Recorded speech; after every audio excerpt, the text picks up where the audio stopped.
Hello everyone. Today we are going to discuss class 11th microeconomics chapter number 3 that is consumers equilibrium. So सबसे पहले start करते हैं definition से कि what is consumers equilibrium.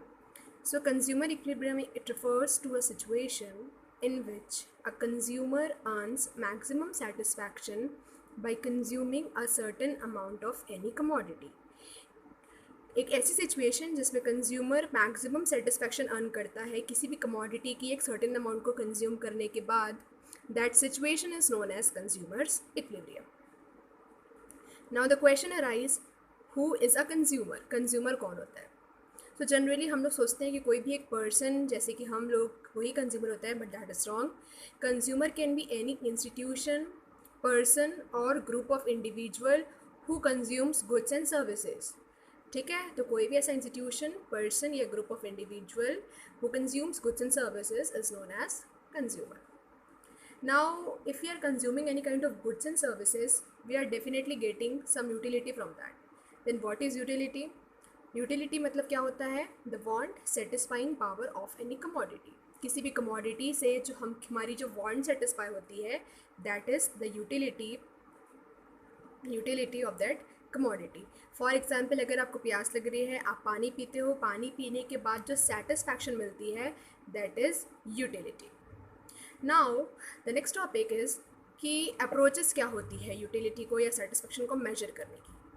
सो दो approaches है, cardinal approaches और ऑर्डिनल अप्रोचेस. कार्डिनल अप्रोच जो है that is been given by the Marshall and ordinal approach is given by Hicks. Cardinal approach क्या होता है? अब कार्डिनल अप्रोच में when utility is measure in terms of number और utils, जब utility को नंबर्स के टर्म में मेजर किया जाता है, जैसे कि 1 2 3, that is known as cardinal approach. Next है टोटल. कार्डिनल अप्रोच के अंदर दो चीज़ें आती है, यूटिलिटी, टोटल यूटिलिटी और marginal utility. So what is total utility? Total utility मतलब किसी भी कमोडिटी को कंज्यूम करने के बाद जो आपको टोटल यूटिलिटी मिल रही है उस कमोडिटी से.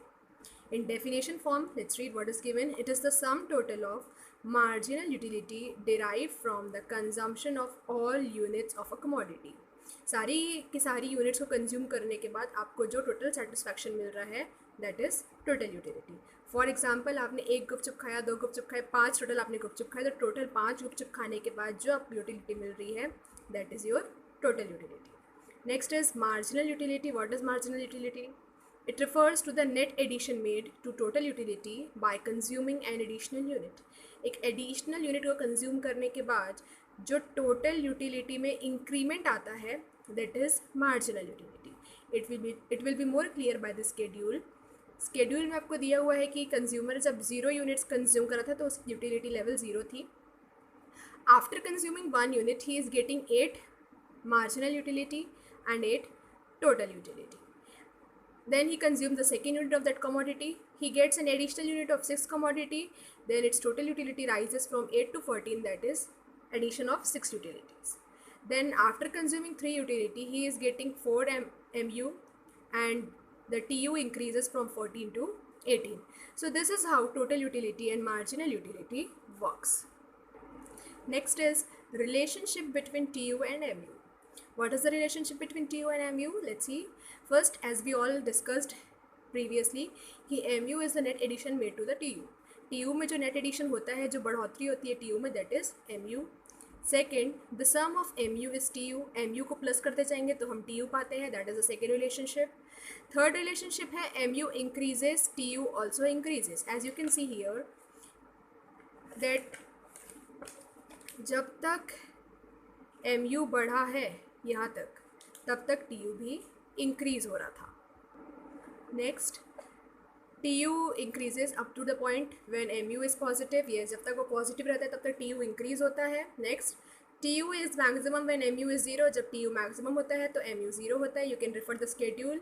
And last is TU starts diminishing when MU becomes negative. जैसे ही MU नेगेटिव हुआ, TU भी डिमिनिश होना स्टार्ट हो जाता है. इसी का डायग्रामेटिक प्रेजेंटेशन है. अगर आप देखेंगे डायग्राम को ध्यान से, this is a TU curve which increases up to a certain limit, then becomes constant and then it start decreasing. Similarly, MU is the curve which is constantly decreasing. constantly it is a downward sloping curve. One more important thing to be noted here is that जब TU maximum होता है, MU 0 होता है, that particular point is known as point of satiety. It is also known as point of saturation, क्योंकि यहाँ पे total utility जो रहती है that is the maximum we are getting and marginal utility is minimum.